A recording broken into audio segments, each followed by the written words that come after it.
A very good morning to all of you and a very warm welcome to Bengaluru. And the fact that ELETS is organizing this program in Bangalore reiterates the leadership role that Bengaluru has been taking for years together as the IT capital of India. And I will not hesitate to say that it can be the future AI hub of the world. We are all with us in the same thing. And we have to work together as a team to ensure that it evolves in that manner, because no single partner, no single person or institution can lead us to that destination. But all of us together certainly can make it happen.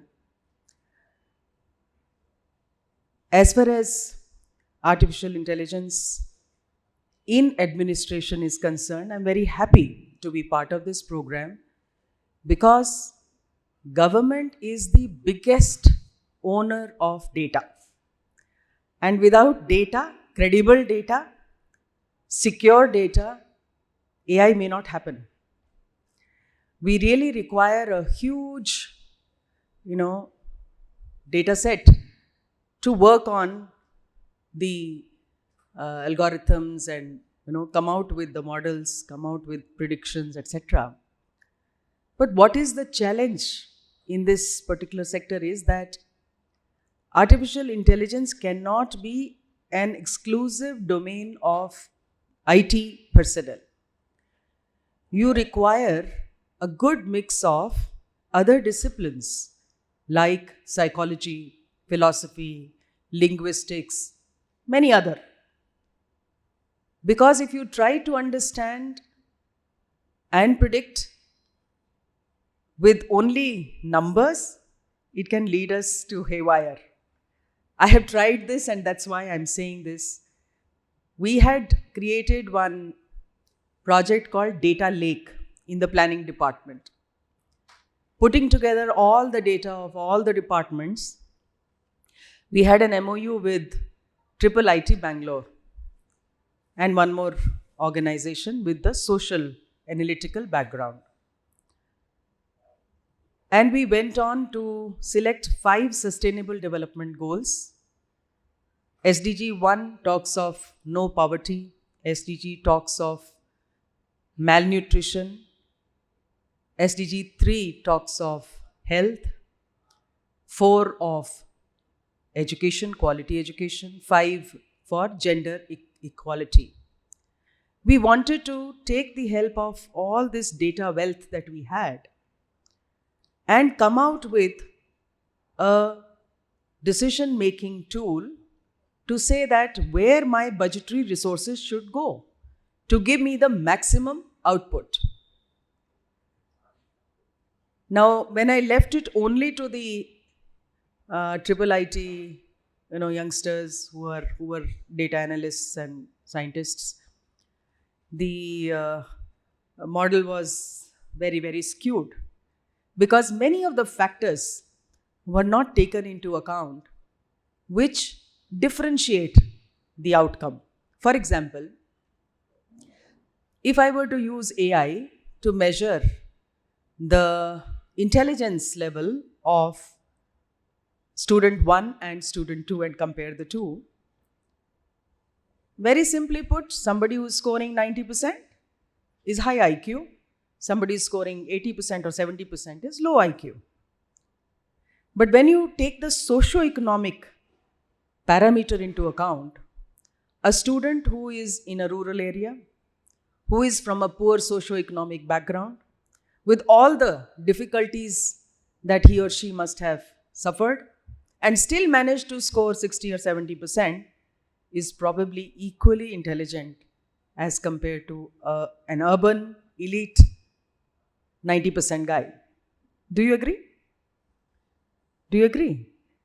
Because it's not very simplistic. That is why, while I wholeheartedly invite all the AI practitioners to join government in making use of AI in governance, I would request that domain knowledge of the socio-economic parameters should and must be the primary base of any modeling, any predictive analysis or any application.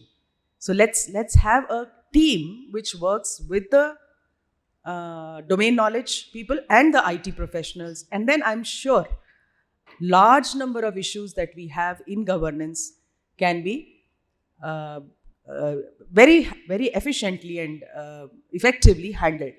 So I look at AI to significantly enhance public administration. Number one, in data-driven decision making. This will take away a lot of discretion that we use today. It may not be the best use of resources, but if I am using the data-driven one, for example, my productivity of certain crops is low as compared to national average or state average. When I went through this data lake analytics, I found that out of 6,000 gram panchayats, only 398 gram panchayats in only 5 crops were showing low productivity. So the government schemes that I am spending for various subsidies and inputs and all that, I could easily put only in this 398 gram panchayats and ensure that they come up to the national or the state average. And with minimum resources, I could have shown maximum results. That is what is efficient public administration. The second important thing where I see is the citizen-centric services. 7 crore plus is our population. Everybody has, in one way or the other, some grievance with government, whether it's a pothole or a garbage issue or an electricity issue or a certificate issue or a marks card issue, whatever it is. Now we have a helpline and we have call centers and stuff like that to cater to their needs. I don't have so many people to cater to the requirements of the citizens, because my ratio of a call center to the public at large is very, very, very high. So I use AI tools, I use chatbots, I use some of these technologies to ensure that I'm able to efficiently handle, and my turnaround time is not more than 24 hours. The third very important area we are finding these days is fraud detection. All of us very happily moved on to the digital economy. All of us have our bank accounts on our mobiles. But you know what is happening these days. The cybercrime, today the conviction rate is only 8%. And it's going into crores and crores. So for a moment you may feel that, should I go into a digital financial economy or not? I'm so much at risk. But then, as a progressive society, we need to look at the smarter ways of outsmarting the fraudsters. And that's where I feel AI has a very big role to play. I was discussing with the Pinnacle WhatsApp application somewhere.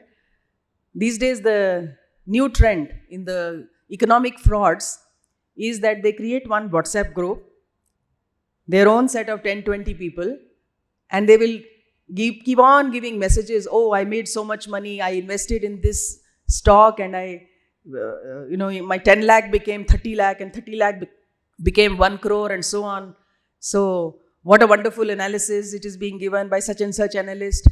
People get roped in, they put in their hard-earned money, and within 24 hours, the group is gone into thin air. Now, awareness generation among the citizens about these kind of, latest frauds is also very, very important.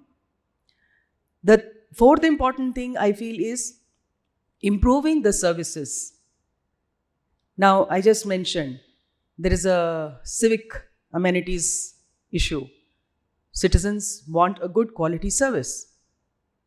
Now, how do I find out every day which road has developed a pothole, which street light is not working, where the garbage has not got removed, and so on and so forth. Under the Safe City program of Bangalore, we've got, I think, 8,000 cameras across the city. Can we use that data, that video analytics for a continuous update of what is not up to the mark and then quickly provide the services? Operational efficiencies. Government of Karnataka, for example, and every government for that matter, is today working at probably less than 50% of its sanctioned strength. There is a huge scarcity of staff. And in corporate sector also, we look at lean and mean organization. We want less number of people using better technologies and delivery with more efficiencies. So how is it that some of the mundane work can be taken over? A lot of work has been taken over already by computerization, no doubt. But some more work, which is more regular in nature, can be taken over through the AI technology. And I find that the telemedicine in the health sector, a huge potential is there. Some of the use cases, I'm sure many of you would be aware, but I'm very proud to say that we are using artificial intelligence and machine learning in traffic and signal detection. We are using it in traffic flow analysis. Despite that, our traffic problem is still not solved. In agriculture, we are trying to use it for crop detection and pest control. In healthcare, we are using it for tracking the disease spread. And in education, we are using it for learning outcomes, improving, and so on. So n number of things. Now, finally, I'll just conclude that while the potential is immense, the challenges have to be kept in mind while we move on this road ahead.